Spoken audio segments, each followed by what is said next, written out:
وبركاته. وعليكم السلام ورحمة الله وبركاته. الحمد لله نحمده ونستعينه ونستغفره ونؤمن به ونتوكل عليه ونعوذ بالله من شرور أنفسنا ومن سيئات أعمالنا. من يهده الله فلا مضل له ومن يضلله فلا هادي له. ونشهد أن لا إله إلا الله وحده لا شريك له. ونشهد أن سيدنا وسندنا وحبيبنا وحبيب ربنا وطبيبنا وطبيب قلوبنا ومولانا محمدا عبده ورسوله الذي أرسله بالحق بشيرا ونذيرا وداعيا إلى الله بإذنه وسراجا منيرا.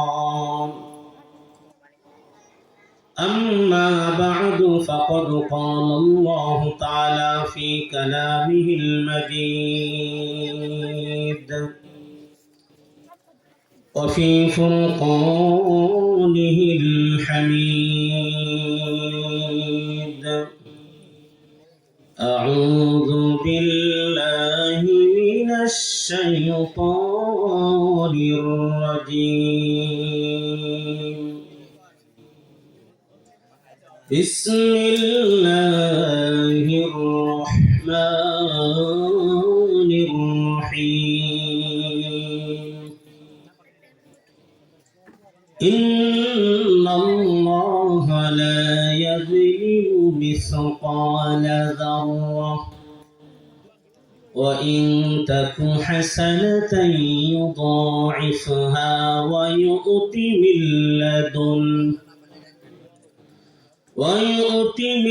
لدنه أجرا عظيما.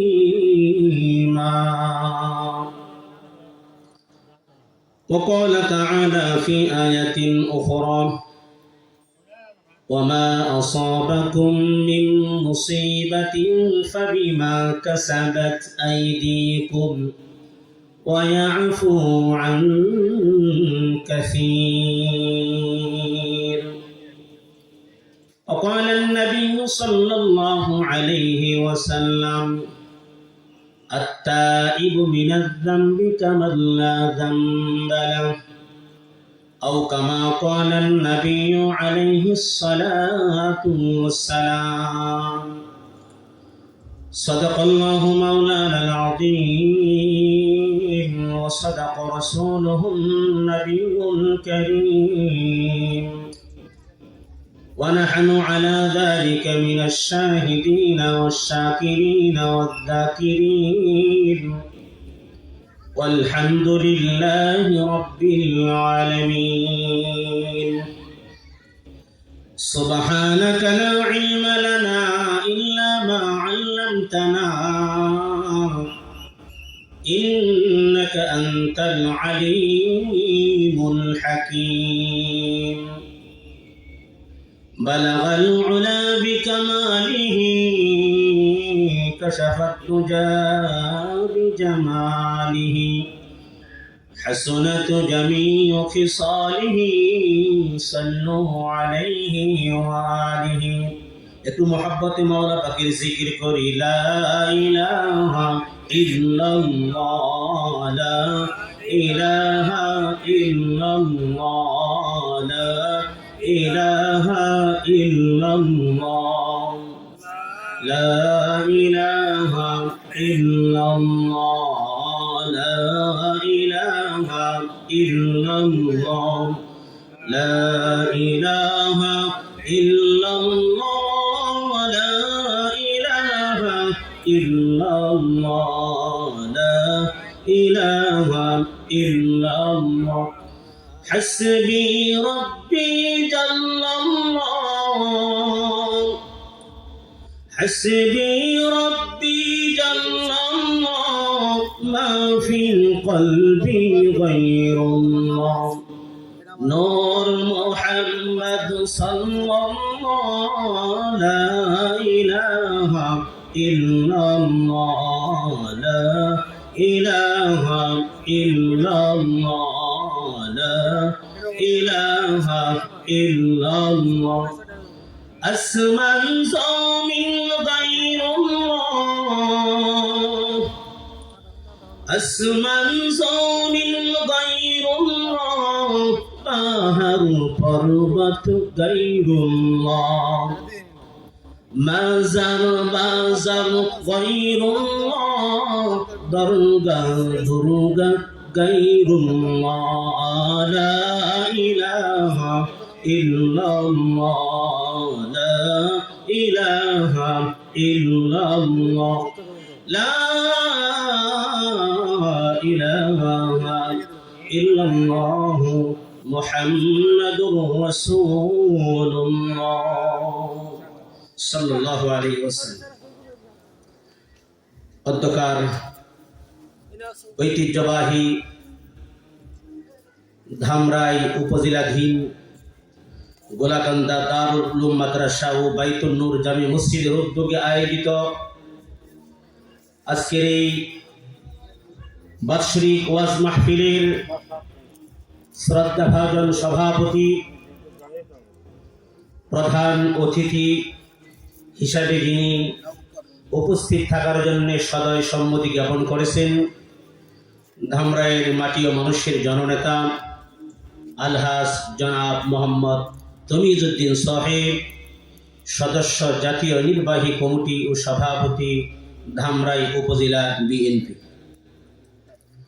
আজকের ওয়াজ মাহফিলে যিনি প্রধান বক্তা হিসেবে তাশরিফ আনবেন মুফতি আব্দুর রব ফরিদি সাহেব শাইখুল হাদিস জামিয়া দারুল হাবিব মাদ্রাসা মিরপুর 11 দিগার হযরত উলামায়ে কেরাম মঞ্চের সামনে উপবিষ্ট আছেন বিভিন্ন মহল্লা থেকে আগত আল্লাহ পাকের আশিকিন শাকিরিন যাকিরিন মুহিব্বিন মুরব্বিন ইজম পর্দার আড়ালে অবস্থানরত শ্রদ্ধেয় সম্মানিত মা ও বোনেরা সে আল্লাহ জাল্লা শানহু আম্মা নওয়ালুহুর আলিশান দরবারে শুকরিয়া আদায় করছি যে আল্লাহ সুবহানাহু ওয়া তাআলা আমাদেরকে আজকের এই ওয়াজ ও দোয়ার মাহফিলে এসে বসার তৌফিক দান করেছেন সেজন্য সমস্যর শুকরিয়া আদায় করছি আলহামদুলিল্লাহ আলহামদুলিল্লাহ সম্মানিত উপস্থিতি আমি আপনাদের মাঝে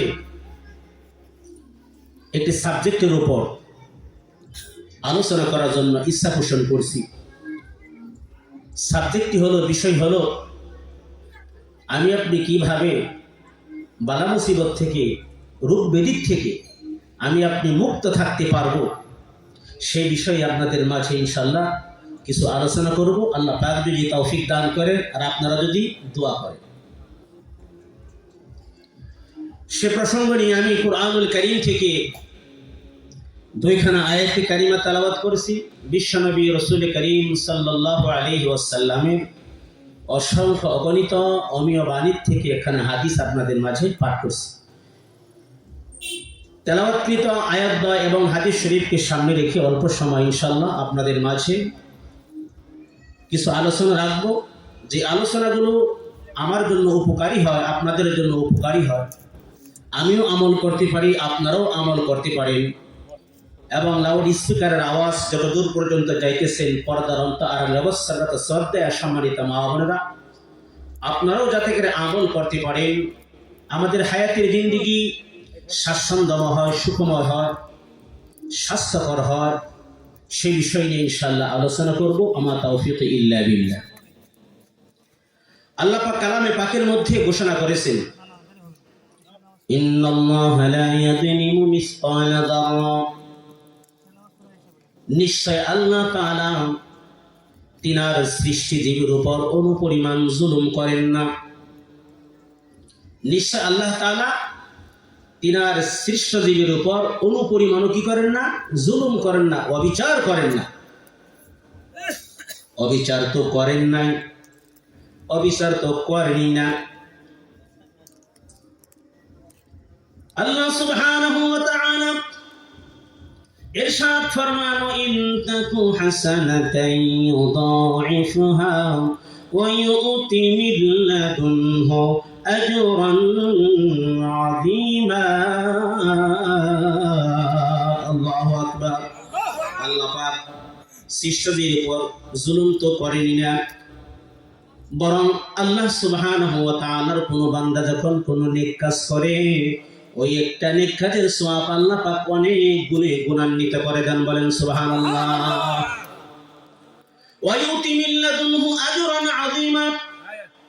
এবং আল্লাহ তাআলা নিজের পক্ষ থেকে বান্দাকে মহা পুরস্কার, মহা প্রতিদান দান করেন। আয়াতে কারিমার মধ্যে আল্লাহ পাক ইরশাদ করেছেন, আমি আমার সৃষ্ট জীবের উপর অনুপরিমাণও জুলুম করি না। আমার বান্দা বান্দি যখন কোনো নেক কাজ করে, আমি আল্লাহ নেক কাজটাকে অনেক গুণে গুণান্বিত করে দেই এবং আমি আল্লাহর পক্ষ থেকে বান্দাকে অনেক প্রতিদান, পুরস্কারও দান করে থাকি। এখন কথা হলো, বলতে পারেন হুজুর, আমাদের মাঝে কত দুঃখ, কষ্ট, রোগ ব্যাধি, বালা মুসিবত আসে, কত বিপর্যয়ের সম্মুখীন আমি আপনি হয়ে যাই, কত বালা মুসিবত আসে। তাহলে আমাদের মাঝে বালা মুসিবত আসে কেন? রোগ ব্যাধি, বিমারি, এগুলা আমার আপনার মাঝে আসে কেন? আল্লাহ সুবহানাহু ওয়া তাআলা সেই কারণগুলো কুরআনুল কারীমের মধ্যে আমাকে আপনাকে জানিয়ে দিয়েছেন।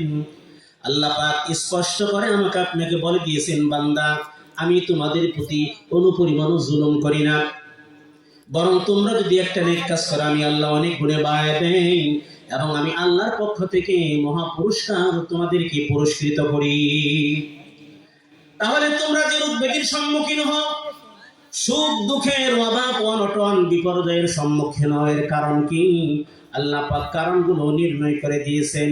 আল্লাহ পাক ঘোষণা করে দিয়েছেন, ওয়ামা আসাবাকুম মিন মুসিবাতিন ফাবিমা কাসাবাত আইদিকুম ওয়া ইয়াফু আন কাসীর। আল্লাহু আকবার। আল্লাহ পাক কালামে পাকের মধ্যে আমাদেরকে জানিয়ে দিয়েছেন, তোমাদের মাঝে যেই বালা মুসিবত আসে, রোগ ব্যাধি আসে, বিপর্যয়ের সম্মুখীন তোমরা হও, এগুলো হলো তোমাদের কৃতকর্মের ফল, এগুলো হলো তোমাদের গুনাহের ফল। কি বলেন ঠিক কিনা? এগুলো তোমাদের গুনাহের কারণে রোগ ব্যাধির মধ্যে তোমরা নিমজ্জিত হয়ে যাও, রোগ ব্যাধির মধ্যে তোমরা আক্রান্ত হয়ে যাও। তাহলে আয়াতে কারিমা থেকে আমরা বুঝতে পারলাম, আমাদের যে রোগ ব্যাধি হয়, বালা মুসিবত আসে, বিভিন্ন বিপর্যয়ের সম্মুখীন আমি আপনি হই কি হই না বলেন? এগুলার প্রধান কারণ হলো আমার আপনার গুনাহ। আল্লাহ পাক অন্যত্র ইরশাদ ফরমান, যাহারাল ফাসাদু ফিল বাররি ওয়াল বাহরি বিমা কাসাবাত আইদিন নাস। আল্লাহ পাক কালামে পাকের মধ্যে আমাদেরকে জানিয়ে দিয়েছেন, জলে এবং স্থলে মানুষ যে বিপর্যয়ের সম্মুখীন হয়, বালা মুসিবতের সম্মুখীন হয়, রোগ ব্যাধির সম্মুখীন হয় মানুষ, এগুলা হলো জলে এবং স্থলে মানুষ যে বিপর্যয়ের সম্মুখীন হয়, এগুলা হলো সব মানুষের কৃতকর্মের কামাই। মানুষের গুনাহের কারণেই মানুষ রোগ ব্যাধি, বালা মুসিবের মধ্যে আক্রান্ত হয়ে যায়। কি বলেন ঠিক কিনা? তাহলে আমরা এর থেকে বুঝতে পারলাম, আমরা যে রোগ আক্রান্ত হই, বিভিন্ন রোগ আক্রান্ত হয়ে যায়, এর প্রধান কারণ হলো গুনাহ। এই গুনাহের কারণে আমার আপনার মাঝে বিভিন্ন সময় বালা মুসিবত আসে, বিভিন্ন রোগ ব্যাধিতে আমি আপনি আক্রান্ত হয়ে যাই। এখন এর কি প্রতিকার? প্রতিকার হলে এক নম্বরে আমাকে আপনাকে গুনাহ ছাড়তে হবে। গুনাহ যদি আমি আপনি ছাড়তে পারি, গুনাহ থেকে যদি তওবা করতে পারি, আল্লাহ পাকের দরবারে তওবা যদি কবুল হয়ে যায়, আমার আপনার রোগ ব্যাধিও দূরীভূত হয়ে যাইবে। বলেন সুবহানাল্লাহ। তাহলে রোগ মুক্তির প্রথম কারণ হলো আমাকে আপনাকে গুনাহ ছাড়তে হবে। যেমন ধরেন, কূপের ভিতরে একটা বিড়াল পইরা মইরা পয়সা গেছে, কূপের ভিতরে বিড়াল পইরা মইরা কি হয়ে গেছে? পয়সা গেছে। এখন আপনি বালতি আনলেন, বালতির উপর বালতি, কুয়ার থেকে পানি উত্তোলন করতে লাগলেন, কিন্তু কুয়ার পানির দুর্গন্ধ দূর হয় না। কুয়ার পানির দুর্গন্ধ দূর হয় না। কেন দূর হয় না? আপনাকে আগে কারণ নির্ণয় করতে হবে, কোন কারণে কুয়ার পানির দুর্গন্ধ দূরীভূত হইতেছে না।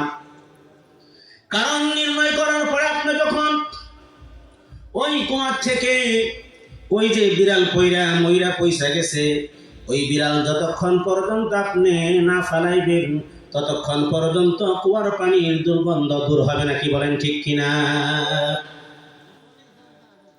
এখন আমি আপনি যদি রোগমুক্ত জিন্দেগি যাপন করতে চাই, সুস্থ সবল দেহের অধিকারী হতে চাই, সুস্থ থাকতে চাই, তাহলে আমি আপনার যদি সুস্থ থাকতে চাই তাহলে এক নম্বর কারণ হলো আমাকে আপনাকে গুনাহ ছাড়তে হবে, কি বলেন ঠিক কিনা? হাদিসে পাকের মধ্যে নবীজি সাল্লাল্লাহু আলাইহি ওয়াসাল্লাম ইরশাদ ফরমান, আত্তাইবু মিনাদ যামবি কামান লা যামবালা, যারা গুনাহ করার পরে অনুতপ্ত হইয়া অনুশোচিত হইয়া আল্লাহ পাকের দরবারে যখন তওবা করে তারা যেন এমন তারা কোনো গুনাহই করে নাই, বলেন সুবহানাল্লাহ।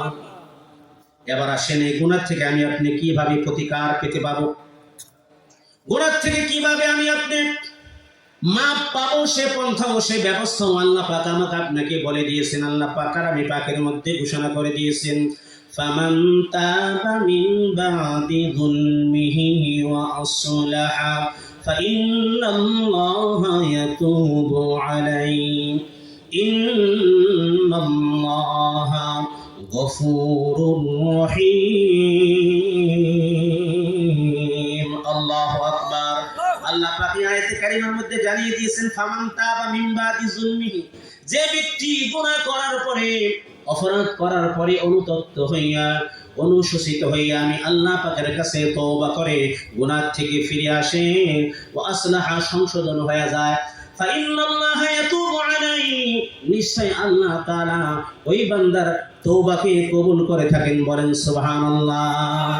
কারণ আল্লাহ পাক কালামে পাকের মধ্যে ঘোষণা করে দিয়েছেন, গাফিরিয যামবি ওয়া কাবিরিত তাওবি শাদীদিল ইকাব। আল্লাহ পাক ঘোষণা করে দিয়েছেন, বান্দা আমি তোমাদের তওবা কবুল করি, আমি তোমাদের গুনাহ maaf করে দেই, বলেন সুবহানাল্লাহ। কেন আমি আল্লাহ গুনাহ তোমাদের maaf করব না? ফাইন্নাল্লাহা গফুরুর রহিম, নিশ্চয় আমি আল্লাহ তাআলা ক্ষমাশীল অতি দয়ালু, জোরে জোরে বলেন সুবহানাল্লাহ। তাহলে রোগ মুক্তির এক নম্বর কারণ হলো আমাকে আপনাকে গুনাহমুক্ত জিন্দেগি যাপন করতে হবে, গুনাহ আমাকে আপনাকে ছাড়তে হবে। এই গুনাহের কারণে মানুষের মাঝে বিভিন্ন বিপর্যয় ছড়িয়ে পড়ে, মানুষের বিভিন্ন রোগ ব্যাধিতে মানুষ আক্রান্ত হয়ে যায়। গুনাহের কারণে মানুষ যখন গুনাহমুক্ত জিন্দেগি যাপন করবে, গুনার কাজই হলো মানুষকে আগুনের মধ্যে দগ্ধ করা, কি বলেন ঠিক কিনা?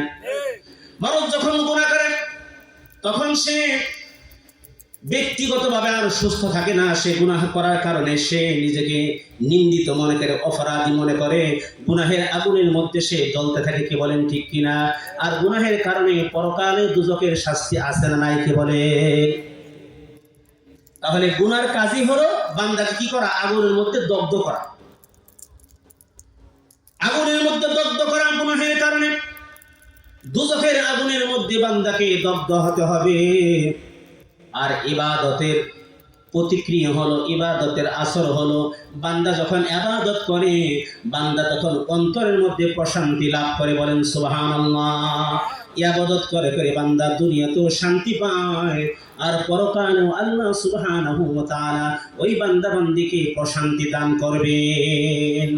ফাদখুলি ফি ইবাদি ওয়াদখুলি জান্নাতি। আল্লাহ পাক বলেন, বান্দা তোমরা আমার বান্দায় পরিগণিত হয়ে যাও আর আমার তৈরি জান্নাতের মধ্যে তোমরা প্রবেশ করো। তো বলতেছিলাম রোগ ব্যাধির প্রথম কারণ হলো গুনাহ। এমন বড় ধরনের গুনাহ আছে যে গুনাহ করার কারণে মানুষের চেহারা পর্যন্ত বিকৃত হয়ে যায়, এমন অনেক ঘটনা আছে, কি বলেন ঠিক কিনা? মারাত্মক ধরনের অপরাধের কারণে মানুষের চেহারা বিকৃত হয়ে যায়, মানুষ অন্য জীবজন্তুতে রূপান্তরিত হয়ে যায়, নাউজুবিল্লাহ। ভারতের জব্বলপুর জেলার এক ঘটনা। এক মহিলার আকৃতি বিকৃতি হয়ে গিয়েছিল। এই মহিলার বিবাহ শাদী হয়েছে, কিন্তু কোনো সন্তানতি হয় না। কত চিকিৎসা, কত ডাক্তার কবিরাজ দেখায়, এরপরও কোনো সন্ততি হয় না। বলেন তো সন্তান দেওয়ার মালিক কে? সন্তান দেওয়ার মালিক আল্লাহ। আল্লাহ সুবহানাহু ওয়া তাআলা কুরআনুল কারীমের মধ্যে ঘোষণা করে দিয়েছেন, আমি যাকে ইচ্ছা তাকে পুত্র সন্তান দান করি, যাকে ইচ্ছা কন্যা সন্তান দান করি। আবার কাউকে পুত্র সন্তানও দেই, কন্যা সন্তানও দেই। আবার আমি আল্লাহ কাউকে বান্দা করে রাখি। কি বলেন ঠিক কিনা? এবার সেই মহিলা অনেক চিকিৎসা নিল, কত তাবিজ খরচ করলো, কোনো কাজ হলো না, কিছুতেই কিছু হলো না। ওই গ্রামের মধ্যে একটা মেলা বসতো। মহিলা এবার সেই মেলার মধ্যে চলে গেল। মেলার মধ্যে যাবার পরে দেখলো এক সন্ন্যাসী, সে মানুষের হাত দেখে দেখে মানুষের সমস্যা সমাধান করতেছে। বলেন নাউজুবিল্লাহ। হাত দেখানো, মানুষকে হাত দেখানো, ভবিষ্যৎ ভাগ্য নির্ণয় করা, এটা কি জায়েজ? এটা হারাম। কি বলেন? এটা হারাম। হিন্দু সন্ন্যাসী মানুষের হাতগুলা দেখতেছে, হাতগুলা দেখে দেখে মানুষের সমস্যার সম্মুখীন, মানুষের সমস্যার সমাধান করে দিতেছে। ওই মহিলাও সেই সন্ন্যাসীর শরণাপন্ন হলো। মহিলা সন্ন্যাসীর কাছে সমস্ত ঘটনা খুলে বলল, আমার সন্ততি হয় না। এবার সন্ন্যাসী আমায় ব্যবস্থাপত্র তাকে বলে দিল, যে ব্যবস্থাপত্রের কথা শুনলে আপনাদের গা শিহরিয়ে উঠবে, মুসলমানের অন্তরে রক্ত খনানো হবে, গা শিহরিয়ে উঠবে, এমন একটা ব্যবস্থাপত্রের কথা সেই হিন্দু সন্ন্যাসী ওই মহিলাকে বলে দিল। বলল, তোমাদের বাড়িতে কি কোরআন আছে? মহিলা জবাব দিল, হ্যাঁ কোরআন আছে। সন্ন্যাসী এবার বলল, সেই কোরআনের উপর বসে যদি গোসল করতে পারো তাহলে তোমার সন্তান হবে। বলেন নাউজুবিল্লাহ। কোরআনের উপর বসে যদি তুমি গোসল করতে পারো তাহলে তোমার কি হবে? সন্তান হবে। মহিলার অন্তরে একটু কাঁপলো না, সে খুশি। বাড়িতে এসে শাশুড়িকে বলতেছে এই ঘটনা। শাশুড়ি বলতেছে, বৌমা খবরদার, কোশ্চিন কারো কুরআনুল কারীমের সঙ্গে বেয়াদবি করা যাবে না, কারণ কুরআন হচ্ছে আল্লাহর কালাম। কি বলেন ঠিক কিনা? ইন্না নাহনু নাযালনা যিকরা ওয়া ইন্না লাহু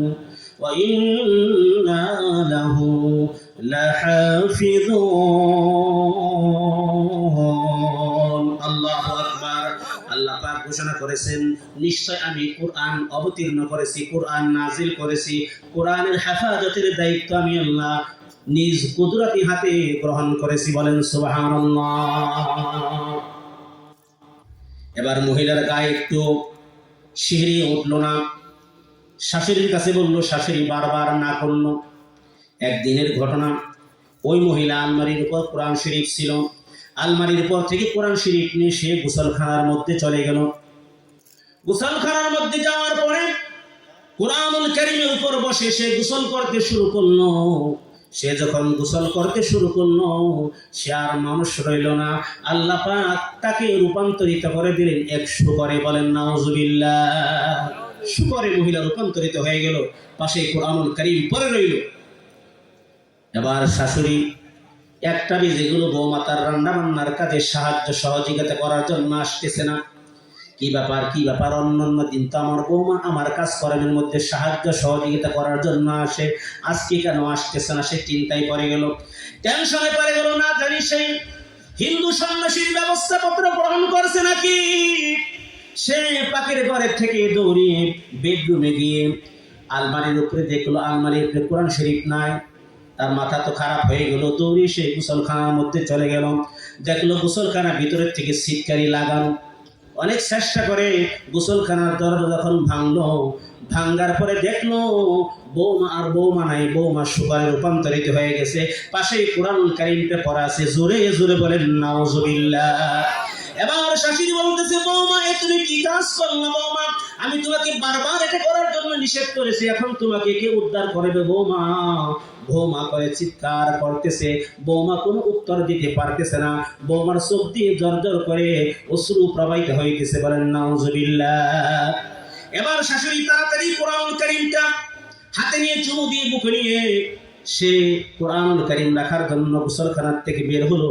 শোয়ারটাও তার পিছনে পিছনে আসলো, পিছনে পিছনে এসে শোয়ারটা তার বারিন্দার মধ্যে বসে পড়ল। আর শাশুড়ি কোরআনটা যথাস্থানে আলমারির উপরে রেখে দিল। একটু পরে তার ছেলে অফিস থেকে আসছে, অফিসের ডিউটি শেষ করার পরে বাড়িতে আসছে, দেখি বারিন্দার মধ্যে এক শূকর বসা। মাকে বলতেছে, মা তোমার বারিন্দার মধ্যে শূকর বসে আছে, তুমি দেখতে পাচ্ছ না শূকরকে কেন তাড়িয়ে দিতেছ না, খেতে দিতেছ না? এবার মা বলতেছে, বাবা এর পিছনে মর্মান্তিক ঘটনা ঘটে গেছে, এই ঘটনা ঘটে গেছে। সমস্ত ঘটনা বিস্তারিত যখন ছেলের কাছে বলল, ছেলে রাগান্বিত হইয়া আলমারি খুললো, আলমারি খুলে বন্দুক আনলো ওই শুয়োরটাকে গুলি করে মেরে ফেলার জন্য। যখন শুয়োরের দিকে বন্দুক তাক করছে, মা অমনি হাত ধরে ফেলেছে, বলছে বাবা একে তুমি মেরো না, আল্লাহ তো এর যত উপযুক্ত শাস্তি দিয়েছে, একে মেরো না, একে তুমি জঙ্গলের মধ্যে তাড়ায় দাও। এবার স্বামী শূকরটাকে জঙ্গলের মধ্যে তাড়ায় দিল। ওই শূকরটা 3 দিন জঙ্গলের মধ্যে ঘোরাফেরা করে মৃত্যুবরণ করলো। কোরআনুল কারীমের সঙ্গে বেয়াদবি করলে, মারাত্মক ধরনের গুনাহ করলে মানুষের অপরাধ হয়ে যায়।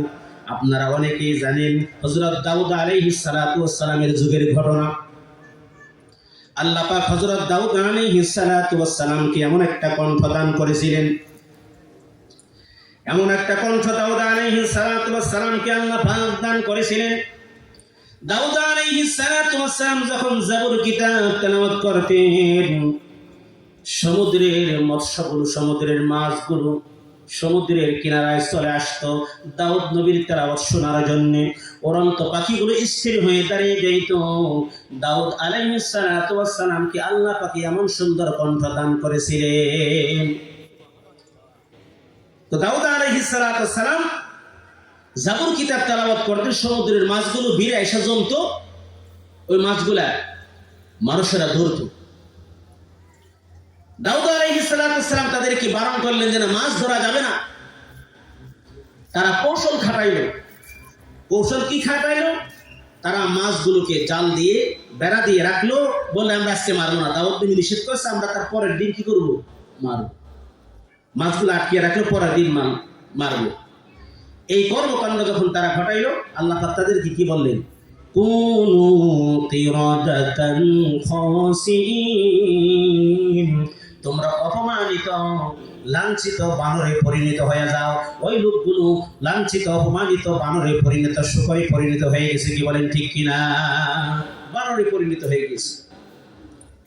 এই জন্য প্রিয় হাজিরিন, সম্মানিত উপস্থিতি, আমার আপনার যে রূপ বেরিয়ে আসে, বালা মুসিবত আসে, বলেন তো 1 নম্বর কারণ কি? 1 নম্বর কারণ হলো গুনাহ। এই গুনাহের কাজই হলো বান্দাকে দগ্ধ করা। দুনিয়াতে বান্দা যখন কোনো অপরাধ করে, গুনাহ করে, তখন সে নিজে নিজে দগ্ধ হয়, অনুতপ্ত হয়, অনুশোচিত হয়। আর এই গুনাহের জন্য বান্দার দুজকের শাস্তি তৈরি রয়েছে। কি বলেন ঠিক কিনা? আর ইবাদতের আসর হলো, ইবাদতের প্রতিক্রিয়া হলো, বান্দা বান্দি যখন ইবাদত বন্দেগী করে, তখন সে অন্তরের মধ্যে প্রশান্তি লাভ করে, অন্তরটা শান্তি পায়। দুনিয়াতেও সে শান্তি লাভ করে, আখিরাতেও আল্লাহ পাক তাকে প্রশান্তি দান করবেন। বলেন সুবহানাল্লাহ। এই জন্য প্রিয় হাজিরিন, 1 নম্বর কারণ হলো গুনাহ। আজকে তো আমাদের সমাজ গুনাহে জর্জরিত। ব্যক্তি জীবন থেকে নিয়ে পারিবারিক জীবন, সামাজিক জীবন, রাষ্ট্রীয় জীবন, সর্বক্ষেত্রে আমি আপনি গুনাহে জর্জরিত। এই জন্য দেখা যায় আমি আপনি ব্যক্তিগতভাবেও আমার আপনার মনে শান্তি নাই, পারিবারিকভাবেও আমার আপনার মনে শান্তি নাই, সামাজিকভাবেও আমার আপনার শান্তি নাই, রাষ্ট্রীয়ভাবেও আমার আপনার শান্তি নাই। এর একমাত্র কারণ হলো গুনাহ। এই গুনাহমুক্ত জিন্দেগি যখন আমি আপনি যাপন করব, তখন আল্লাহ সুবহানাহু ওয়া তাআলা আমাকে আপনাকে প্রশান্তি জিন্দেগি দান করবেন। বলেন সুবহানাল্লাহ। 2 নম্বর কারণ হলো রোগ ব্যাধির 2 নম্বর কারণ হলো অতি আহার করা, অতিরিক্ত খাদ্য ভক্ষণ করা। মানুষ যখন অতিরিক্ত খাদ্য ভক্ষণ করে, অতিরিক্ত খাদ্য ভক্ষণ করার দ্বারা মানুষ রোগ ব্যাধির মধ্যে পতিত হয়ে যায়, রোগ ব্যাধিতে আক্রান্ত হয়ে যায়, কি বলেন ঠিক কিনা? একদা মদিনার খ্রিস্টান দেশ থেকে ডাক্তার আসছে, এসে নবীজি সাল্লাল্লাহু আলাইহি ওয়াসাল্লাম কি বলতেছে, আমি মুসলমানদের চিকিৎসা করার জন্য আসছি। নবীজি সাল্লাল্লাহু আলাইহি ওয়াসাল্লাম বলেন, আমাদের মুসলমানদের কোনো চিকিৎসার দরকার নাই, কারণ আমরা যখন ক্ষুধা লাগে তখন আমরা খাই, আর ক্ষুধা থাকতে আমরা খাদ্য পরিত্যাগ করি, খাবার গ্রহণ পরিত্যাগ করি। এই জন্য আমাদের মুসলমানদের মধ্যে কোনো রোগ ব্যাধি নাই, কোনো বালা মুসিবত নাই, বলেন সুবহানাল্লাহ।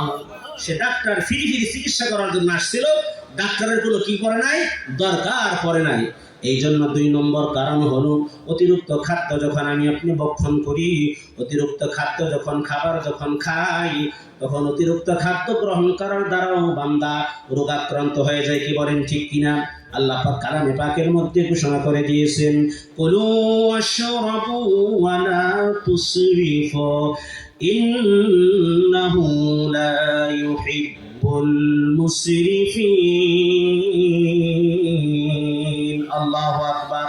আল্লাহ পাক বলেছেন, বান্দা তোমরা খাও এবং পান করো, খাও এবং পান করো, না তুসরিফু, অপচয় করো না, অপচয় করো না। ইন্নাহু লা ইউহিব্বুল মুসরিফিন, নিশ্চয় আল্লাহ অপচয়কারীকে, অপব্যয়কারীকে আল্লাহ পাক পছন্দ করেন না, ভালোবাসেন না, কি বলেন ঠিক কিনা? অন্যত্র আল্লাহ পাক ইরশাদ ফরমান, ওয়ালা তুবাদদির তাবদীরা ইন্নাল মুবাদদিরিনা কানু ইখওয়ানাশ শায়াতিন। আল্লাহ পাক কালামে পাকের মধ্যে ঘোষণা করে দিয়েছেন, বান্দা অপচয় করো না, অপব্যয় করো না, নিশ্চয় অপব্যয়কারী শয়তানের ভাই, বলেন নাউজুবিল্লাহ। এই জন্য প্রিয় হাজিরিন, 2 নম্বর কারণ হলো, বেশি খাদ্য গ্রহণ করার দ্বারাও মানুষ অসুস্থ হয়ে যায়। এই জন্য আমাকে আপনাকে পরিমিত খাবার গ্রহণ করতে হবে। আমার আপনার শারীরিক সুস্থতা আল্লাহ পাক দান করবেন, পরিমিত খাবার গ্রহণ করতে হবে। ইয়ার পরে আবার ক্ষুধা লাগলে আমাকে আপনাকে খাবার গ্রহণ করতে হবে, খাবার খেতে হবে। এই খাবার খাও আল্লাহ পাকের হুকুম, কি বলেন ঠিক কিনা? আল্লাহ পাক কালামে পাকের মধ্যে ঘোষণা করে দিয়েছেন, কুলু মিন তাইয়্যিবাতি ওয়া আমালু সলিহা। ওহে আমার বান্দা বান্দিরা, তোমরা পবিত্র খাবার গ্রহণ করো এবং তোমরা নেক কাজ করো। রোগাক্রান্ত হওয়ার একটা কারণ হলো সময় মতো নিদ্রা না যাওয়া, সময় মতো ঘুম না আসা। মানুষ যখন সময় মতো ঘুম না আসে, সময় মতো ঘুম না আসার কারণেও মানুষ রোগাক্রান্ত হয়ে যায়, কি বলেন ঠিক কিনা? এই জন্য আল্লাহ পাক কালামে পাকের মধ্যে ঘোষণা করে দিয়েছেন, ওয়াজআলনা নাওমাকুম সুবাতা। আমি আল্লাহ ঘুমকে তোমাদের ক্লান্তি দূরকারী হিসাবে সৃষ্টি করেছি, বলেন সুবহানাল্লাহ। ও বান্দা, তুমি সারাদিন পরিশ্রম করো, খেত খোলার কাজ করো, অফিস আদালতে ডিউটি করো, মেল ফ্যাক্টরিতে তুমি চাকরি করো, বান্দা কাজকর্ম করতে করতে তুমি ক্লান্ত হয়ে যাও, পরিশ্রান্ত হয়ে যাও। এই জন্য আমি আল্লাহ তোমার জন্য ঘুমের ব্যবস্থা করে দেই, বলেন সুবহানাল্লাহ। আমি আল্লাহ ঘুমাই না, তোমাদেরকে ঘুম পাড়াই। আমি আল্লাহ খাই না, তোমাদেরকে খাওয়াই। আমি আল্লাহ পান করি না, তোমাদেরকে পান করাই। লা তাখুযুহু সিনাতু ওয়ালা নাওম। আল্লাহ পাক কালামে পাকের মধ্যে ঘোষণা করে দিয়েছেন, ঘুম তো দূরের কথা বান্দা, আমি আল্লাহকে তন্দ্র স্পর্শ করতে পারে না। আমি আল্লাহ ঘুমাই না, তোমাদেরকে ঘুম পাড়াই। ঘুম কার পক্ষ থেকে আসে বলেন? ঘুমের জন্য ট্যাবলেট খরিদ করা যায়, ফার্মেসি থেকে ঘুমের ট্যাবলেট খরিদ করা যায়, কিন্তু ঘুম খরিদ করা যায় না। এটা বলা যায় না, ডাক্তার সাহেব আমাকে 500 টাকার ঘুম দেন, কি বলেন? এটা কি খরিদ করা যায় নাকি? টাকা দিয়ে ঘুমের ট্যাবলেট খরিদ করা যায়, কিন্তু ঘুম খরিদ করা যায় না। এই ঘুম আল্লাহ সুবহানাহু ওয়া তাআলার পক্ষ থেকে আসে, কি বলেন ঠিক কিনা? এই জন্য প্রিয় হাজিরিন, সম্মানিত উপস্থিতি, আল্লাহ সুবহানাহু ওয়া তাআলা আমাকে আপনাকে দুনিয়ার জমিনে পাঠাইছেন। আল্লাহ পাক গাইডলাইন হিসাবে আমাকে আপনাকে কুরআন দান করেছেন, কি বলেন ঠিক কিনা? যে জিনিস যে তৈরি করেন, এই মোবাইল যে বানাইছে, মোবাইলের কিন্তু একটা ক্যাটালগ আছে, আছে না নাই কি বলেন? মোবাইলের কিন্তু একটা ক্যাটালগ আছে, কিভাবে আমি আপনি মোবাইলটাকে চালাইবো। এই যে মাইক ম্যানেরা মাইক চালাইতেছে, মাইক চালানোর কিন্তু একটা ক্যাটালগ আছে। ইঞ্জিন তৈরি করে, ইঞ্জিনেরও কিন্তু একটা ক্যাটালগ আছে, কিভাবে ইঞ্জিন পরিচালিত করবে, কোন জায়গায় তেল দিবে, কোন জায়গায় পানি দিবে, কোন জায়গায় পেট্রোল মোবিল, কোন জায়গায় কি আপনার ঢালবে, সব নির্দেশনা দেওয়া আছে। অনুরূপভাবে আল্লাহ সুবহানাহু ওয়া তাআলা আমাকে আপনাকে এমন একটা গাইডলাইন দান করেছেন, যেই গাইডলাইনের নাম হচ্ছে কোরআনুল কারীম। বলেন সুবহানাল্লাহ। আজকে আমি আপনি এই গাইডলাইন থেকে অনেক দূরে সরে আছে, কি বলেন ঠিক কিনা? অনেক দূরে সরে আছে। অথচ সাহাবায়ে কেরামের জামানায় কবিতার কবির ভাষায় বলেন, ও জামানা মে মুআজ্জাজ থে আমিলে কুরআন কা और हम जलील खार हो तारिके कुरआन का। সাহাবাদের জামান, সাহাবাদের যুগ কতই সোনালী যুগ ছিল। ওই সাহাবায়ে কেরাম এই কুরআন কারীমকে রাখতে ধরেছিলেন। এই জন্য আল্লাহ সুবহানাহু ওয়া তাআলা তাদেরকে পৃথিবীর বাদশাহী আর রাজত্ব দান করেছিলেন, কি বলেন ঠিক কিনা? আর আজকে আমি আপনি কোরআন থেকে দূরে সরে থাকার কারণে, কোরআন থেকে দূরে থাকার কারণে আমি আপনি আজকে লাঞ্ছিত হইতেছি, অপমানিত হইতেছি। আজকে ইহুদি খ্রিস্টান নাসারারা মুসলমানদেরকে শেষ করে দিতেছে, কি বলেন ঠিক কিনা? আমি আপনি কোরআন থেকে অনেক দূরে সরে আসি, অথচ এই কোরআনুল কারীম আমার আপনার মৃত্যুর পরে কবরে আমার আপনার সঙ্গে কোরআন শরীফ যাবে না? কি বলে? কোরআন শরীফ আমার আপনার সঙ্গে যাবে। নবীজি সাল্লাল্লাহু আলাইহি ওয়াসাল্লাম হাদিস শরীফের মধ্যে ইরশাদ করেছেন, ইযা বুযিআল মাইয়িতু ফি কবরিহি জাআল কুরআনু ইনদা রাসিহি ওয়াস সালাতু আন ইয়ামিনিহি ওয়াস সিয়ামু আন শিমালিহি ওয়া সাইরুল আমালি ইনদা রিজলাইহি। আল্লাহর নবী সাল্লাল্লাহু আলাইহি ওয়াসাল্লাম হাদিস শরীফের মধ্যে আমাদেরকে জানিয়ে দিয়েছেন, মানুষকে যখন কবরস্থ করা হয়, মুর্দা ব্যক্তিকে যখন কবরস্থ করা হয়, তখন ওই মুর্দা ব্যক্তির মাথার কাছে কোরআনুল কারীম চলে আসে। বলেন সুবহানাল্লাহ। সারা জিন্দেগীর নামাজ ডান হাতের কাছে চলে আসে, সারা জিন্দেগীর রোজা বাম হাতের সন্নিকটে চলে আসে, আর অন্যান্য যত আমল আছে পায়ের সন্নিকটে চলে আসে। এই সমস্ত আমলগুলো আল্লাহর বান্দাকে অভয় দিকে থাকে আর বলতে থেকে, বান্দা আপনার কোনো ভয় নাই, চিন্তার কোনো কারণ নাই। যতক্ষণ পর্যন্ত আমরা আপনাকে জান্নাতে পৌঁছে দিতে না পারবো, ততক্ষণ পর্যন্ত আমরা আপনার পিছন ছাড়বো না। বলেন সুবহানাল্লাহ। এই কোরআন আমার আপনার সঙ্গে যাবে। হাশরের ময়দানে হাফিজে কোরআনকে ডেকে ডেকে বলা হবে, হাফিজে কোরআনের দিকে আসেন।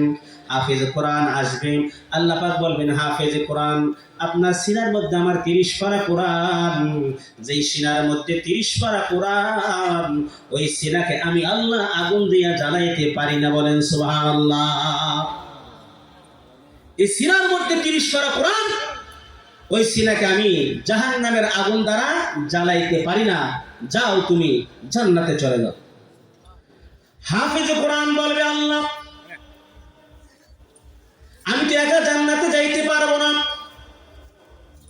আমার মা বাবা দাদা দাদি নানা নানি শ্বশুর শাশুড়ি দোস্ত আহবাব, যে মাদ্রাসায় আমি পড়াশোনা করেছি, মাদ্রাসার ম্যানেজিং কমিটি, মাদ্রাসাকে যারা সাহায্য সহযোগিতা করছে, যাদের সাহায্য পেয়ে আমি হাফিজে কোরআন হয়েছি, তাদেরকে ছাড়া আপনার তৈরি জান্নাতে আমি যাব না। বলেন সুবহানাল্লাহ। আল্লাহ পাক হাফিজে কোরআনকে বলবে, হাফিজে কোরআন যাও, তুমি হাশরের ময়দানে বেরিয়ে যাও। হাশরের ময়দানে খুঁজে খুঁজে তোমার দোস্ত আহবাব, তোমার আপনজন যারা আছে, তাদেরকে আমি আল্লাহর কাছে নিয়ে আসো। বলেন সুবহানাল্লাহ। হাফিজে কোরআন এবার হাশরের ময়দানে ঘুরে ঘুরে তার পছন্দ মতো, বর্ণনায় আসছে 70 জনের একটা তালিকা দিবে।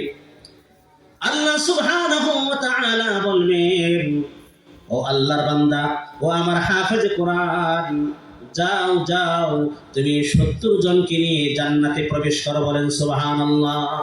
হাফিজ কোরআন বলবে, আল্লাহ জান্নাতে যাওয়ার জন্য তো বলছেন, জান্নাতের কয় নম্বর তলায় যাব, জান্নাতের কত নম্বর তলাতে আরোহণ করব? আল্লাহ পাক তখন বলবেন, ইকালু লিসাহিবিল কুরআন ইকরা ওয়ারতাকি ওয়ারাত্তিল কামা কুনতা তুরাত্তিলু ফিদ দুনিয়া ফাইন্না মানজিলাকা ইনদা আখিরি আয়াতিন তাকরাউহা। হাশরের ময়দানে হাফেজ কোরআনকে বলা হবে, কোরআনুল কারীমের এক একটা আয়াতে কারিমা তেলাওয়াত করতে থাকো, আর জান্নাতের এক একটা তালার মধ্যে তুমি আরোহণ করতে থাকো, বলেন সুবহানাল্লাহ। হাফিজ কোরআন এবার পড়তে থাকবে, আপনারাও আমার সঙ্গে তেলাওয়াত করুন। আউযু বিল্লাহি মিনাশ শাইতানির রাজীম, বিসমিল্লাহির রহমানির রহিম, আলহামদুলিল্লাহি রাব্বিল আলামিন, আর-রাহমানির রহিম, মালিকি ইয়াউমিদ্দিন, ইয়্যাকা না'বুদু ওয়া ইয়্যাকা নাস্তাঈন, ইহদিনাস সিরাতাল মুস্তাকিম, সিরাতাল লাযীনা আন'আমতা আলাইহিম গায়রিল মাগদুবি আলাইহিম ওয়ালাদ-দাল্লিন। আল্লাহু আকবার। 7 আয়াত তেলাওয়াত করাও শেষ, জান্নাতের 7 তলায় চড়াও শেষ, বলেন সুবহানাল্লাহ। সন্তান আলেম বানায়া দুনিয়াতে যাও রাখিয়া, মৃত্যুর পরে দোয়া করবে কান্দিয়া কান্দিয়া, মৃত্যুর পরে দোয়া করবে কান্দিয়া কান্দিয়া, মাটির পিঞ্জিরা ভাঙ্গিয়া চুরিয়া, একদিন তো যাইবে পাখি উড়িয়া উড়িয়া, নেককার মানুষ বানায়া দুনিয়াতে যাও রাখিয়া, মৃত্যুর পরে দোয়া করবে কান্দিয়া কান্দিয়া। জোরে জোরে বলেন মারহাবা। এবার হাফেজ কোরআন এক একটা আয়াত কারিমা তেলাওয়াত করতে থাকবে। কুরআনুল কারীমের 6666 আয়াতে কারিমা তেলাওয়াত করাও শেষ, জান্নাতে 6666 তলায় আরোহণ করাও শেষ, বলেন সুবহানাল্লাহ। আল্লাহ পাক বলেন, হাফিজ কোরআন আপনি আপনার প্রিয়জনদেরকে নিয়ে এখানে বসবাস করতে থাকেন। একদিন আপনাকে বাজারঘাট করার জন্য ধামরা বাজারে যাওয়া লাগবে না, ধামরাই বাজারে যাওয়া লাগবে না বাজারঘাট করার জন্য। তুমি শুধু অন্তরে কল্পনা করবা, কল্পনা করার সঙ্গে সঙ্গে জান্নাতের নাজ নিয়ামত তোমার সামনে হাজির হয়ে যাইবে, বলেন সুবহানাল্লাহ। ওয়ালাকুম ফিহা মা তাশতাহি আনফুসুকুম ওয়ালাকুম ফিহা মা তাদউন। আল্লাহু আকবার। মন যা চাইবে শুধু কল্পনা করবে। জান্নাতের সমুদ্র সৈকতে ঘোরার জন্য গেছে। আমরা দুনিয়ার মানুষ সমুদ্র সৈকতে বেড়াইতে যাই কি যাই না? কি বলেন? কক্সবাজার, কুয়াকাটা, আমরা সমুদ্র সৈকতে ভ্রমণ করতে যাই কি যাই না? যাওয়া দরকার। আল্লাহ পাকের কুদরতের লীলা দেখা যায়, কি বলেন ঠিক কিনা? আল্লাহ পাক কালামে পাকের মধ্যে ভ্রমণ করার কথা বলেছেন, আল্লাহ পাকের কুদরত অবলোকন করার জন্য, আল্লাহ পাকের কুদরত দেখার জন্য, কি বলেন ঠিক কিনা? জান্নাতীরা জান্নাতি সমুদ্র সৈকতে ভ্রমণ করার জন্য যাবে, দেখবে পাখি উড়ে আসতেছে, মনে মনে কল্পনা করবে, হায় এই জান্নাতের পাখির গোশত ভুনা খেতে পারলে কতই না ভালো হতো। শুধু অন্তর দ্বারা কল্পনা করবে, মুখে বলাও লাগবে না। সঙ্গে সঙ্গে কোন রকম বাবুর সিসা কুদরতি ভাবে ওই জান্নাতের পাখি জবাই হইয়া, বোনা হইয়া, ফ্রাই হইয়া তার সামনে চলে আসবে, বলেন সুবহানাল্লাহ। এবার জান্নাতি বান্দা বান্দিরা পেট ভরে খাবে, খাবার পরে যখন হাড্ডি গুড্ডিগুলো ফেলে দিবে, ওই হাড্ডি গুড্ডিগুলো আগের মতো পাখি হইয়া উইরা যাইবে। বলেন সুবহানাল্লাহ। জান্নাতে আল্লাহ পাক আমাকে আপনাকে যে বিল্ডিং দান করবেন, ওই বিল্ডিং এর এক একটা ইটা হবে স্বর্ণের। বলেন সুবহানাল্লাহ। লাবিনাতুম মিন যাহাবিন ওয়া লাবিনাতুম মিন ফিদ্দাতিন। জান্নাতের যে ইমারত, যে বিল্ডিং আমাকে আপনাকে দেওয়া হবে, জান্নাতের সেই বিল্ডিং এর ইটাগুলো স্বর্ণের হবে। এক একটা ইটা হবে স্বর্ণের, এক একটা ইটা হবে রূপার, গাতিন হবে মিশক আম্বারের। জান্নাতের যে বৃক্ষ, জান্নাতের বৃক্ষগুলো স্বর্ণের হবে। বলেন সুবহানাল্লাহ। জান্নাতের গাছগুলো স্বর্ণের হবে। দুনিয়াতে যেভাবে আল্লাহ পাক আমাদেরকে কাঠের গাছ থেকে ফল খাওয়ান, কি বলেন ঠিক কিনা? কাঠের গাছ থেকে আমরা ফল খাই না? কাঠের গাছ থেকে আমরা ফল খাই, আল্লাহ পাক আমাদেরকে খাওয়ান। ফলটা কিন্তু কাঠ না, কাঠের গাছ থেকে আল্লাহ পাক আমাদেরকে দুনিয়াতে যেমনই ভাবে ফল খাওয়ান, অনুরূপ ভাবে জান্নাতে যে বৃক্ষ থাকবে, গাছ থাকবে, ওই বৃক্ষগুলোও আর পাতা পল্লবগুলোও স্বর্ণের হবে। বলেন সুবহানাল্লাহ। এগুলো আল্লাহ পাক আমাকে আপনাকে দান করবে। এমনি এমনি দান করবেন না, এর জন্য পরিশ্রম করতে হবে, শ্রম সাধনা করতে হবে। ওয়াল্লাযীনা জাহাদু ফীনা লানাহদিয়ান্নাহুম সুবুলানা ওয়া ইন্নাল্লাহা লামাআল মুহসিনিন। আল্লাহ পাক ঘোষণা করে দিয়েছেন, যারা আমার রাস্তায় যারা শ্রম সাধনা করবে, আমার দ্বীনের পথে যারা শ্রম সাধনা করবে, মেহনত করবে, আমি আল্লাহ অবশ্যই তাদেরকে হেদায়েতের পথ দেখায় দিব। বলেন সুবহানাল্লাহ। এই জন্য প্রিয় হাজির, সম্মানিত উপস্থিতি, আমি আপনার যদি সন্তানকে হাফিজ বানাই, আলেম বানাই, তাহলে আমি আপনি অনেক লাভবান হব। আল্লাহ সুবহানাহু ওয়া তাআলা দুনিয়াতেও আমাকে আপনাকে সম্মান দান করবেন, আর পরকালেও আল্লাহ পাক আমাকে আপনাকে সম্মান দান করবেন। হাফিজ কোরআনের মাতা পিতার মাথার মধ্যে নূরের তাজ পরিয়ে দেওয়া হবে। বলেন সুবহানাল্লাহ। মান ক্বরাআল কুরআনা ওয়া আমিলা বিমা ফীহি উলবিসা ওয়ালিদাহু তাজান ইয়াওমাল কিয়ামাহ যাওউহু আহসানু মিন যাওইশ শামস। নবীজি সাল্লাল্লাহু আলাইহি ওয়াসাল্লাম হাদিস শরীফের মধ্যে ঘোষণা করেছেন, মান ক্বরাআল কুরআন, যারা কোরআন তেলাওয়াত করবে, কোরআনুল কারীমের হাফেজ যারা হবে, ও আমিলা বিমা ফীহি, কোরআনুল কারীমের মধ্যে যা কিছু আছে তার উপর আমল করবে, উলবিসা ওয়ালিদাহু তাজান ইয়াওমাল কিয়ামাহ, হাশরের ময়দানে ওই সাহেবে কোরআনের মাতা পিতার মাথার মধ্যে নূরের মুকুট পরিয়ে দেওয়া হবে। বলেন সুবহানাল্লাহ। যাওউহু আহসানু মিন যাওইশ শামস, যেই নূরের মুকুটের আলো সূর্যের আলোর চেয়ে অধিক হবে। নবীজি সাল্লাল্লাহু আলাইহি ওয়াসাল্লাম হাদিস শরীফের মধ্যে ঘোষণা করেন, ওই সূর্য তোমাদের ঘরের ভিতরে যদি আনা হয়, ঘরের ভিতরে আনার পরে সূর্য 9 কোটি 13 লক্ষ মাইল দূর থেকে আলো দিতেছে, ওই সূর্য যদি তোমাদের ঘরের ভিতরে আনা হয়, যেই পরিমাণ আলো হবে এর চেয়েও কোটি কোটি গুণ বেশি আলো হবে। ওই আপনার হাফেজ কোরআনের মাতা পিতার সম্মানার্থে যে নূরের মুকুট পরিয়ে দেওয়া হবে, ওই নূরের মুকুটের আলো এই সূর্যের আলোর থেকে অনেক বেশি হবে। বলেন সুবহানাল্লাহ। তাহলে তোমাদের কি ধারণা যে কোরআনুল কারীমের হাফেজ হবে তাকে কি সম্মানে সম্মানিত করা হবে? এই জন্য প্রিয় হাজিরিন, সম্মানিত উপস্থিতি, আমাদের সন্তানদেরকে হাফেজ কোরআন বানাতে হবে, আলেম বানাতে হবে। নেককার সন্তান সন্ততি আমি আপনি যদি রেখে মারা যায়, এই নেককার সন্তান সন্ততি আল্লাহ পাকের দরবারে মুনাজাত করে দোয়া করবে, রব্বিরহামহুমা কামা রাব্বায়ানি সগীরা। কি বলেন? দোয়া করবে কি করবে না? দোয়া করবে।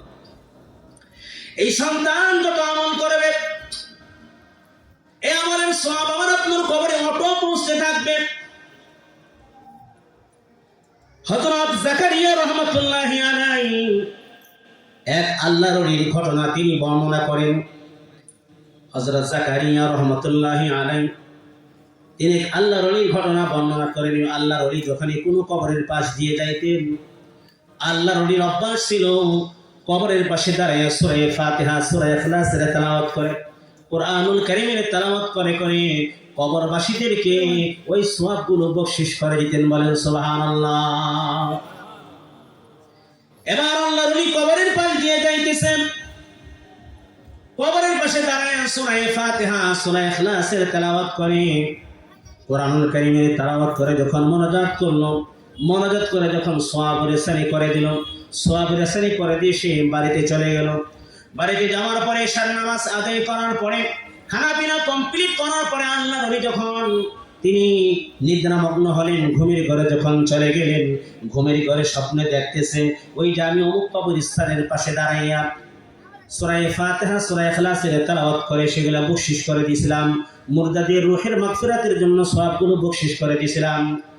স্বপ্নের ঘরে আল্লাহর ওলি দেখতে পায় ওই সওয়াবগুলো গাঁটটি বেঁধে ফেরেশতারা দাঁড়ায় রয়েছে, আর মুর্দিগানরা সেই সওয়াবগুলো নেওয়ার জন্য ভিড় জমাইতেছে। বলেন সুবহানাল্লাহ।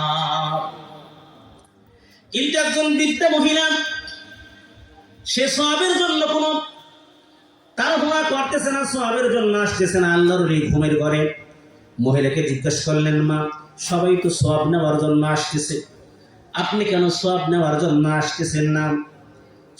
এবার বৃদ্ধা মহিলা বলতেছে, বাবা আমার দুনিয়াতে এক হাফিজ কোরআন ছেলে আছে, ওই হাফিজ কোরআন প্রতিদিন কোরআন তেলাওয়াত করে করে আমার রূহের জন্য সওয়াব বকশিশ করে দেয়, সেই সওয়াবই আমার যথেষ্ট, এই জন্য আমি সওয়াবের জন্য তাড়াহুড়া করি না। বলেন সুবহানাল্লাহ।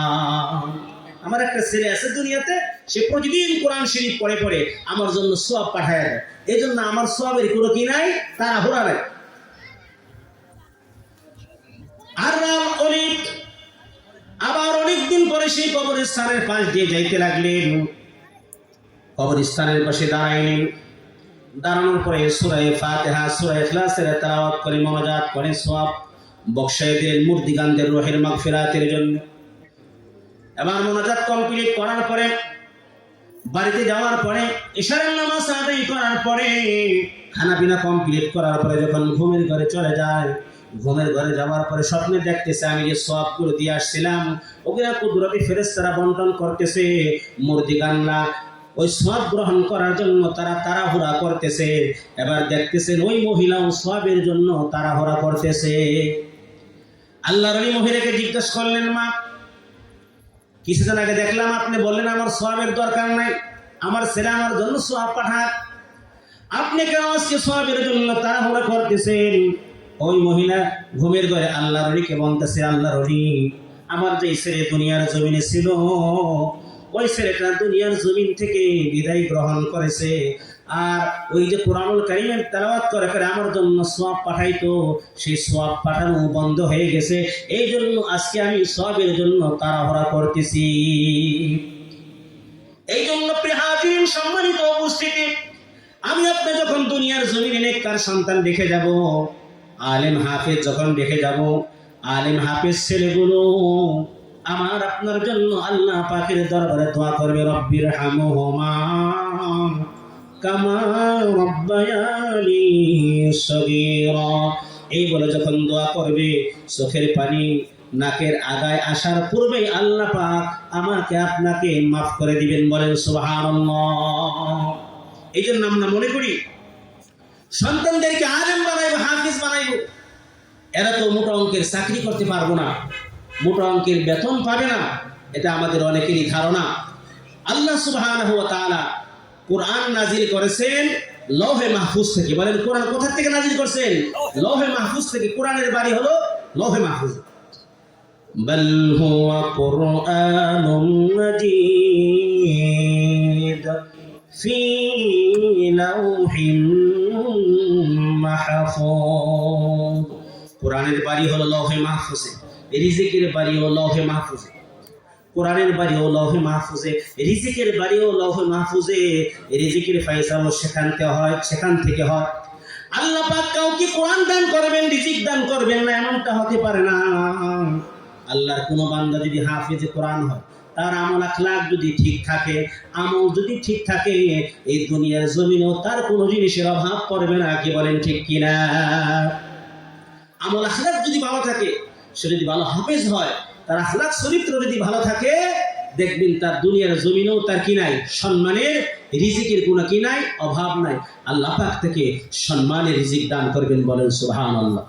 আল্লাহ পাক কোরআনুল কারীমের মধ্যে ওয়াদা করেছে, ومن يتوكل على الله فهو حسبه ويرزقه من حيث لا يحتسب আল্লাহ পাক কালামে পাকের মধ্যে ঘোষণা করে দিয়েছেন যারা আমি আল্লাহর উপর ভরসা করে জীবন পরিচালনা করে ومن يتوكل على الله যারা আমি আল্লাহর উপর ভরসা করে জিন্দেগি যাপন করে আমি আল্লাহই তাদের জন্য যথেষ্ট হয়ে যাই ওয়ারযুকুহু মিন হাইসু লা ইয়াহতাসিব আমি আল্লাহ তাদেরকে এমন ভাবে রিজিক দান করতে থাকি সম্মানের রিজিক দান করতে থাকি সে কল্পনাও করতে পারে না জোরে জোরে বলেন সুবহানাল্লাহ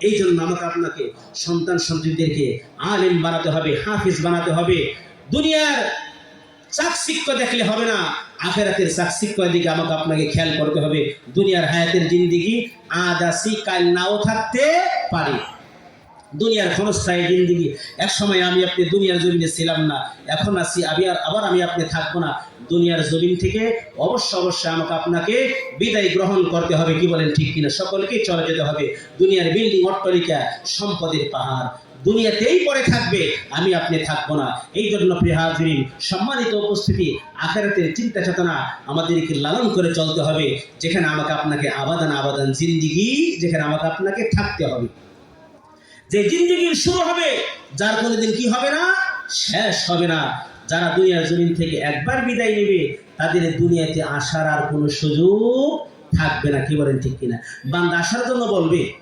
রব্বানা আখিরিজনা নামান সালিহান গায়রাল্লাযী কুননা নামাল আল্লাহ আবার একটা বারের জন্য দুনিয়াতে পাঠান বান্দা আল্লাহর কাছে আবেদন করবে কিন্তু সেই দিনের আবেদন কোনো কাজে আসবে না কি বলেন ঠিক কিনা এই জন্য প্রিয় হাজিরিন সম্মানিত উপস্থিতি আল্লাহ পাক আমাকে আপনাকে দুনিয়ার জমিনে পাঠাইছেন আমরা নিজেরাও কোরআনুল কারীমের ছায়াতলে আসি সন্তান সন্ততিদেরকেও কোরআনুল কারীমের ছায়াতলে আসি এই কোরআনুল কারীমের পথই হলো আসল পথ আল কোরআনের পথই আসল পথ অন্য পথে অন্য মতে নিজ রহমত অন্য পথে অন্য মতে নিজ রহমত আল কোরআনের আলোয় যার জীবন আলোকিত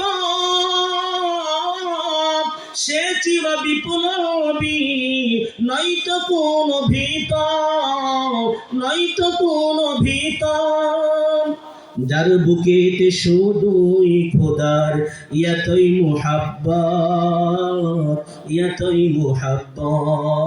আল কোরআনের পথে আসল পথ অন্য পথে অন্য মতে নিজ রহমত অন্য পথে অন্য মতে নিজ রহমত জোরে জোরে বলেন মারহাবা প্রিয় হাজির সম্মানিত উপস্থিতি আমি আপনাদের মাঝে ভাঙ্গাচোরা যে কিছু আলোচনা করলাম যে আমাদের শরীরের স্বাস্থ্য কিভাবে ভালো থাকবে আমরা যত বেশি গুণমুক্ত জিন্দেগি যাপন করব তত বেশি আমাদের শারীরিক সুস্থতা আল্লাহ পাক দান করবেন বলেন সুবহানাল্লাহ এই জন্য আল্লাহ পাক আমাদের সকলকেই যেন গুণমুক্ত জিন্দেগি যাপন করে দুনিয়ার জমিন থেকে আল্লাহ পাকের প্রিয় পাত্রে প্রিয় বান্দায় পরিগণিত হয়ে দুনিয়ার জমিন থেকে আমরা যেন বিদায় গ্রহণ করতে পারি সেই তৌফিক আল্লাহ সুবহানাহু ওয়া তাআলা আমাদের সকলকে যেন দান করেন আমরা সকলেই বলি আমিন আজকের এই মাহফিলকে যেন আল্লাহ পাক কবুল করেন গোলাকান্দা দারুল উলুম মাদ্রাসা ও বাইতুন নূর জামি মসজিদের উদ্যোগে মাহফিলকে আল্লাহ পাক যেন কবুল করেন